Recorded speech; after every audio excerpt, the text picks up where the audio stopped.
let's make our add task button add a child node to the tree. Since the TaskQueue items tree member is private, let's go look at that over here, this guy right here. Since this guy is private, we need to add a function that will let us add to it. So go to, let's see, we can add this right below might contain sub items. So let's declare an add child function that will take a value tree as its argument. Void add child const value tree reference child to add. And let's get our implementation going. Let's add this right below might contain sub items. So that way our implementation is in the same order that it's being declared. Go void TaskQueue item add child. Let's get right here. And then we just want to do tree.add child to add at the index -1. And we'll give it our undo manager. Undo manager wants the address of 1. So this is going to add the child after every other node in the tree that it's being added to. So now that we have these in place, we can write a lambda for the add task buttons on click member. So move to TaskQueue container.cpp, move to the constructor, and we will do this, let's see, let's do this after our start timer call. So we'll just get our lambda started. Add task button dot on click. We're going to capture this. It's going to take no arguments. And now we simply want to create a value tree task. And we want to give it a name property, task.setProperty, name, give it a name of task, and give it the undo manager so it's undoable. And now we want to add it. So we call root item, because our root item is a TaskQueue item. Now we can do root item, add child, task. Let's try it out. Add task. All right, cool, it works. So let's make it say something other than just task. Let's give each task a number and display that. So let's add a static counter, static int counter, initialize it to 0, and then let's append that counter to our task's name. So we'll just add a space, and we'll wrap our counter in a string, and we'll increment it afterwards. All right, let's try that out.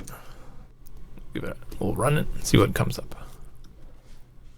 Add task. Oh, cool, they're numbered. Let's see what happens when we drag and drop, if it maintains all that, which it should. Very cool. All right, awesome. Now we can tell all the nodes apart. All right, that's enough getting our feet wet in the shallow end. Let's do a commit of this, and then let's add a to-do list. Well, let's add the to-do list first, and then commit this.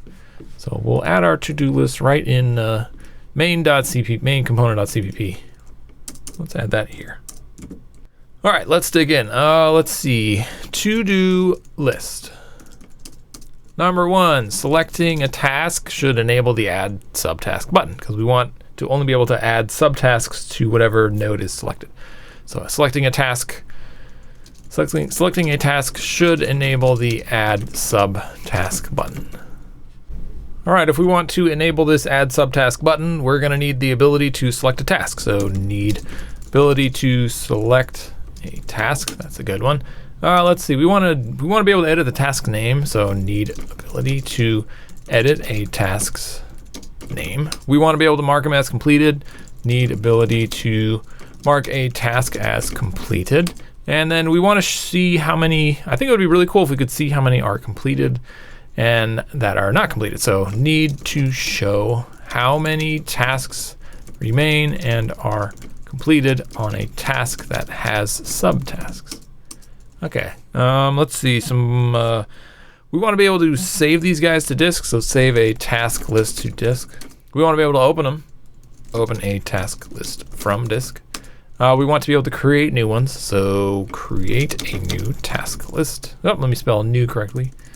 New task list. We want to be able to show the file name in the title bar, kind of like how in ProJuicer we have this part, the name of the app, the name of the file, and then the name of the app. That's cool. So let's do that guy. Show the task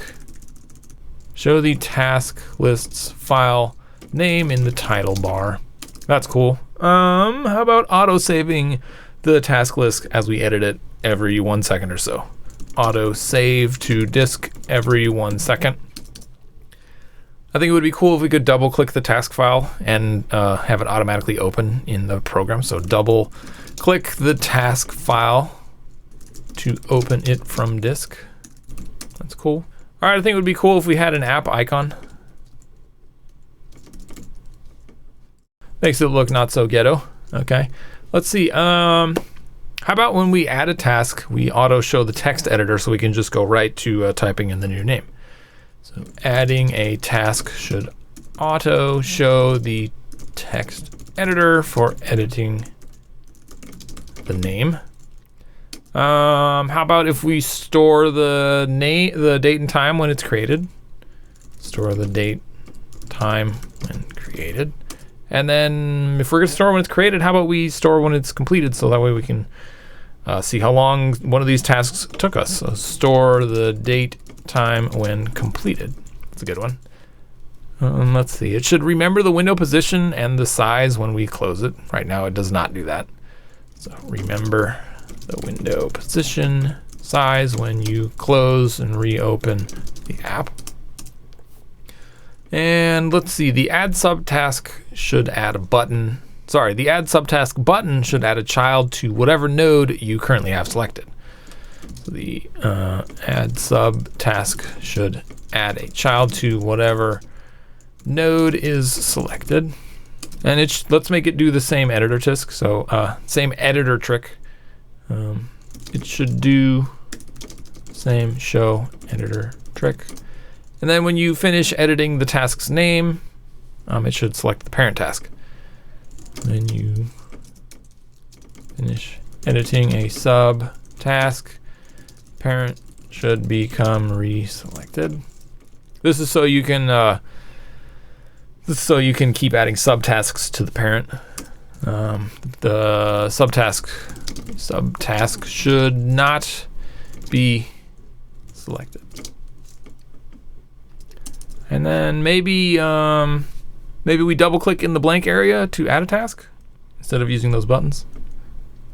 Double click in blank area to add a task.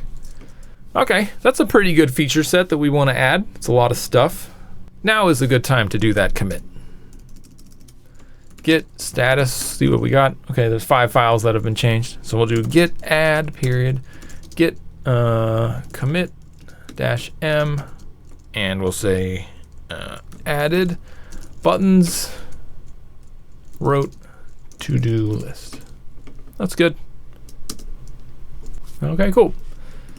All right, let's start working on these items in this to-do list.